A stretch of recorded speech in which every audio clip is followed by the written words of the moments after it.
हर साल रोशनियों की वादी में एक शानदार तकरीब मुनक्किद होती थी जिसे सब चांदनी फैशन शो के नाम से जानते थे। ये रात परियों की दुनिया में सबसे ज्यादा इंतजार की जाने वाली रात होती जब हर परी अपने सबसे खास लिबास के साथ आती। ये लिबास सिर्फ जादू से नहीं बल्कि एक कहानी, एक याद और एक जज्बे से जला होता था। इस साल सबको पूरा यकीन था कि जीतने वाली होगी जरीना, वो सुनहरे परों वाली खूबसूरत परी जिसका लिबास आसमानी धागों से तैयार किया गया था और जिस पर हजारों जुगनुओं की रोशनी बिखरी हुई थी। जरीना का लिबास देखने वाला हर कोई यही सोचता कि इस साल का मुकाबला वही जीतेगी। लेकिन हुजूम में एक खामोश सी परी भी थी, नूरा। नूरा ना तो बहुत मशहूर थी, ना इसके परों में गैर मामूली चमक थी। इसका लिबास रात के आसमान के रंग से बना था। गहरे नीले कपड़े पर छोटे छोटे मोतियों जैसी बूंदें जिमी हुई थी जो सितारों की मानिंद चमक रही थी। ये लिबास जादू से नहीं बना था, ये इसकी माँ के हाथ का बना हुआ था। नूरा की माँ अब इस दुनिया में नहीं थी, लेकिन इसने जाते वक्त अपनी बेटी के लिए ये गाउन तैयार करके छोड़ा था। जब फैशन शो का आगाज हुआ, हर परी रैंप पर ऐसे चल रही थी जैसे बादलों पर रक्स कर रही हो।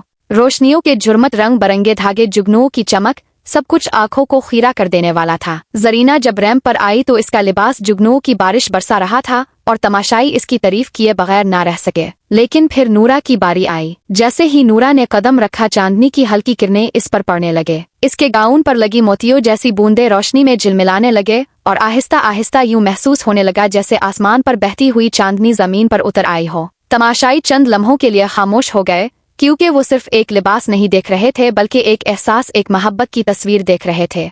आखिर में जब जीत का ऐलान हुआ तो सब हैरान रह गए। ताज नूरा के सर पर सजाया गया। मुंसिफों ने कहा, ये सिर्फ एक लिबास नहीं, ये मोहब्बत का लिबास है। इस दिन के बाद चांदनी फैशन शो में सिर्फ जादुई ताकत, आशान और शौकत नहीं बल्कि हर लिबास के पीछे छपी कहानी और जज्बे को भी सबसे ज्यादा अहमियत दी जाने लगी।